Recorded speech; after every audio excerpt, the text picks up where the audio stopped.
ao Preveste UEA. Eu sou o professor Germano Vasconcelos, sou um homem de 44 anos, sou branco, cabelos grisalhos, tenho estatura mediana, estou trajando uma calça jeans e uma camisa preta. Nossa sala de aula é um estúdio de TV, estou ao lado de uma tela interativa que utilizarei para fazer as anotações.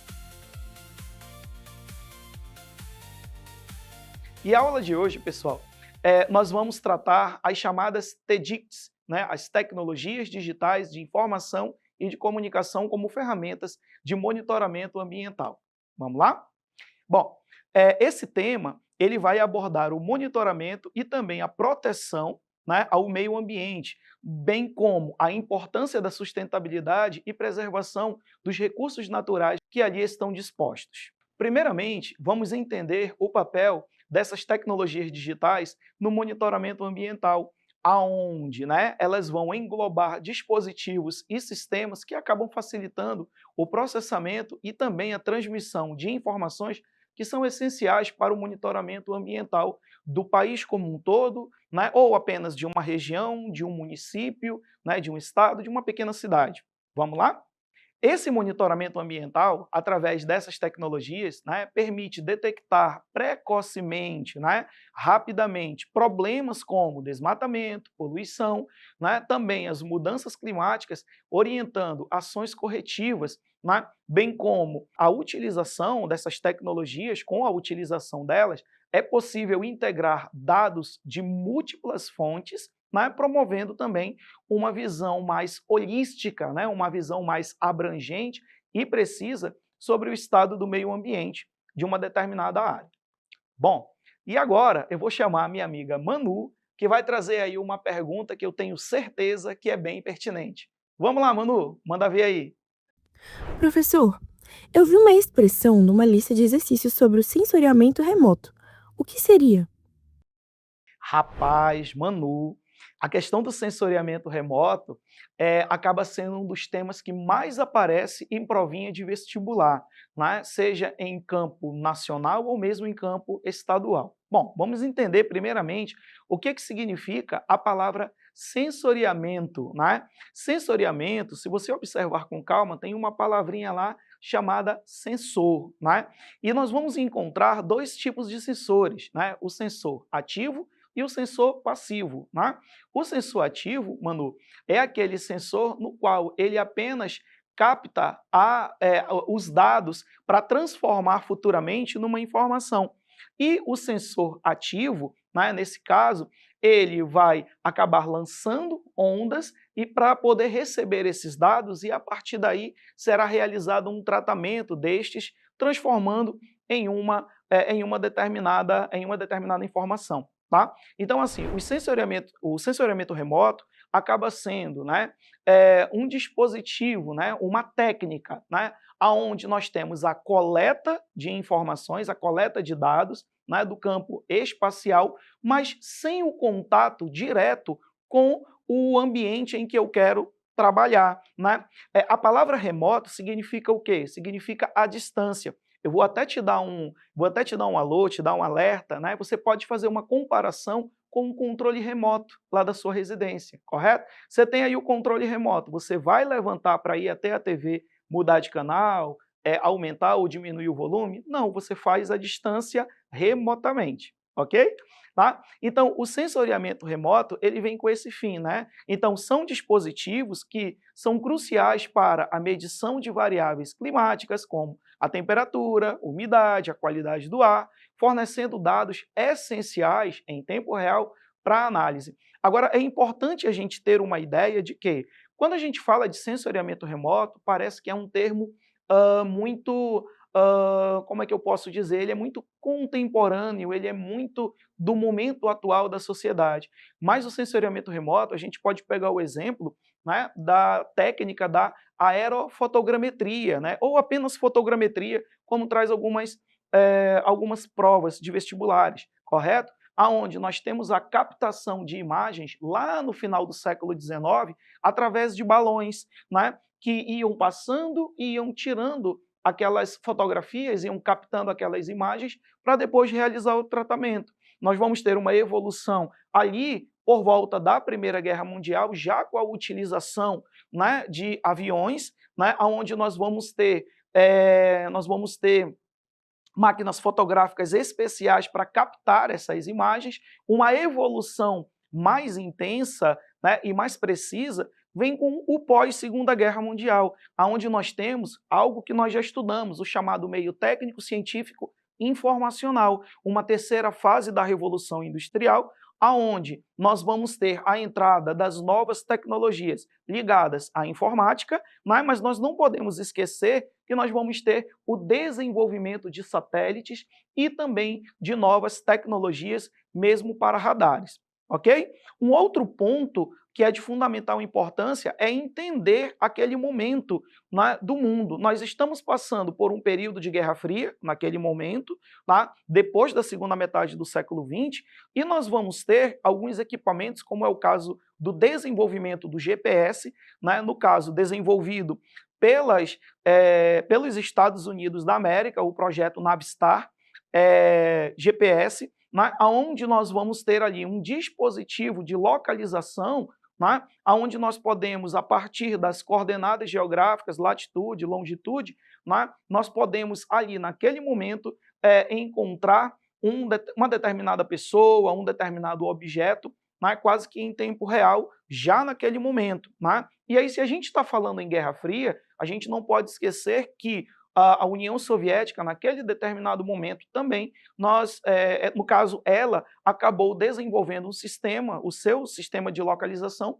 que foi o GLONASS, correto? Que acabou ficando em stand-by ali na década de 70, a partir do momento em que a União Soviética já passava por problemas, né? E só foi retomado logo após o período da Guerra Fria, depois do término da União Soviética. Hoje nós temos outros dispositivos, né? A União Europeia trabalha com o Galileu, né? Nós vamos ter, no caso da China, trabalhando com o Beidou, correto? Bom, falei para vocês a respeito, né, do balão, falei a respeito do avião, e hoje nós temos os drones, né, equipados com câmeras, sensores avançados que vão permitir uma vigilância contínua em áreas mais remotas e de difícil acesso, que vão auxiliar a preservação e também o combate aos desastres naturais. Né? Eu falei para vocês lá no início da aula a respeito de queimadas, né, desmatamento, mas nós podemos levar em consideração também, por exemplo, em áreas de garimpo, em regiões tão remotas na região amazônica. Já pensou realizar um investimento para fazer uma espécie de caminhada até o determinado local com uma floresta fechada, tão complicado, de tão difícil acesso, né, de fazer uma intervenção direta, algo já pode ser realizado a partir de quê? Né, dos aviões, mas também a partir desses drones, né, que acabam se tornando muito precisos para essa situação. Um outro ponto que a gente tem que levar em consideração são os sistemas de informações, o sistema de informação geográfica, né? Os SIGs, que vão fazer o quê? Eles capturam e analisam os dados espaciais, né? Facilitando a criação de mapas detalhados e também modelos que acabam ajudando, né, a entender os padrões e também tendências ambientais de uma determinada área. Quando a gente fala de sistema de informação geográfica, vale entender também que é como se fosse um grande banco de dados. Nós temos aí um sistema de tecnologias, né, que vão ser utilizadas para quê? Para criar esses bancos de dados e, a partir daí, nós vamos ter uma amplitude cada vez mais extensa para quê? Para atuar em uma determinada situação. Temos benefícios e também desafios dessas tecnologias da informação. Com a utilização delas, é possível aumentar significativamente, né, a precisão das medições ambientais, o que é fundamental para políticas ecológicas eficazes e também sustentáveis. Né? A partir dessas tecnologias, nós podemos ter um mapeamento, né, evolutivo mês após mês, ano após ano, e ali você consegue perceber a evolução, por exemplo, de uma área de desmatamento em uma determinada região. Agora, as principais barreiras incluem alto custo de aquisição e também a manutenção desses equipamentos, né, que podem limitar o acesso às tecnologias mais recentes, né, por instituições com orçamentos mais restritos, né, principalmente quando a gente pensa, né, em instituições dentro do campo público que têm uma dificuldade maior para ter acesso a essas tecnologias. Além disso, a operação dessas tecnologias, né, requer uma capacitação avançada, o que implica em investimentos maiores, investimentos adicionais em treinamento e também na contratação de profissionais qualificados. Como a gente está falando a respeito de SIG, né, seria interessante que esse órgão ele tenha, né, um funcionário responsável pelo geoprocessamento, tratamento das informações, né, um profissional, obviamente, bastante qualificado, e essa qualificação, esse profissional bastante qualificado, requer um investimento cada vez maior. E aí, nós chegamos à conclusão de que, enquanto as tecnologias digitais oferecem novas oportunidades para a gestão ambiental, é crucial desenvolver estratégias para quê? Para superar os desafios financeiros, né, e técnicos envolvidos, assegurando também, né, assim, o máximo benefício possível para a sociedade e também para o meio ambiente. Com relação a essa situação dos investimentos, nós podemos observar no evento Copa do Mundo, né?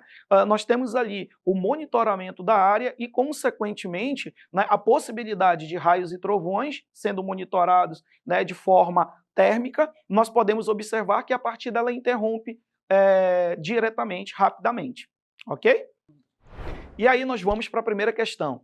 Examine o mapa que representa a dinâmica de áreas desmatadas de 2005 a 2050 em relação às unidades de conservação e às terras indígenas no estado de Rondônia. Considerando o exame do mapa e conhecimentos sobre o SIG, afirma-se que, letra A finalização e a divulgação dos dados quantificáveis representados nesse mapa interativo constituem a maneira de transformar os dados geoespaciais contendo latitude e longitude em padrões ou formas coloridos. Letra B. O tratamento das informações obtidas por meio de sensores remotos para produzir esse mapa topográfico é organizado em dois formatos primários de dados para armazenamento ou apresentação cartográfica, o raster e o matricial. A construção desse mapa temático ocorreu a partir da definição de uma única camada layer de dados georreferenciados obtida por meio de sensores remotos que possibilita analisar as evoluções espaciais e temporais do fenômeno geográfico. Letra D. A captura da área inicial para gerar esse mapa temático ocorreu por meio de sensores remotos que estão instalados nos satélites de observação que orbitam ao redor da Terra e são capazes de produzir as fotografias aéreas. E letra E, a elaboração desse mapa necessitou de um conjunto de softwares e hardwares capazes de produzir, armazenar, processar, analisar e representar inúmeras informações sobre o espaço geográfico. E a resposta correta é a letra E. O mapa ele traz um conjunto de informações e atualizações resultantes da coleta, da análise e tratamento de dados que são realizados pelo SIG. As alternativas incorretas são a letra A, porque o mapa ele não é interativo, a B, porque o mapa apresentado ele é temático e não topográfico, a letra C, porque a construção do mapa conta com a adição de diversas camadas, e a letra D, porque a captura da área inicial é feita por meio de um mapeamento e de dados que são acrescentados usando a coleta dos satélites. Bom, e na aula de hoje nós vimos o assunto das tecnologias digitais na questão ambiental, assunto importante para o vestibular da UEA. Baixe o aplicativo do Preveste UEA e siga as redes sociais do Preveste UEA para não perder nenhuma novidade. Valeu, moçada, um abraço!